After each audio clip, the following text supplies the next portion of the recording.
Mamaragan sa pagpala po sa ating lahat. Para sa ating pangaraw-araw na talata, tayo ngayon ay nasa Exodus Kapitulo 23, sa versikulong 12 hanggang versikulo 13. 6 na araw kayong gagawa, sa ikapito ay titigil kayo para makapahinga ang inyong mga baka, asno, alipin at ang mga upahang taga-ibang bayan.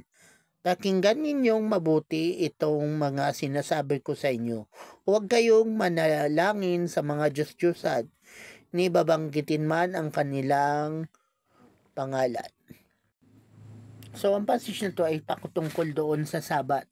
At syempre patungkol din doon sa pagnagbabawal ni Lord, yung idolatry. So, yun nga, nabatas yun doon sa Old World Israel.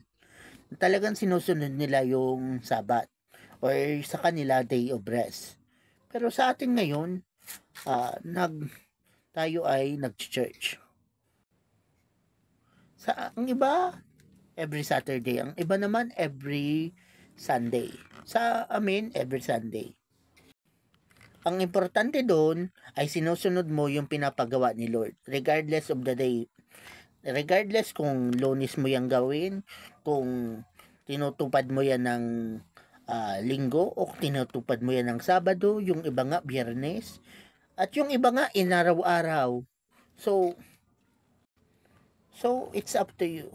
Basta may reserve kang isang araw para kay Lord, to serve Him and to worship Him. Kasi nga, doon nga sa verse 12, kasi si Lord is a jealous God. Kasi kapag mas marami ang oras mo para sa ibang bagay at mas kaunti ang oras mo para sa Diyos, ang kakalabasan niyan, malalayo ka sa Diyos.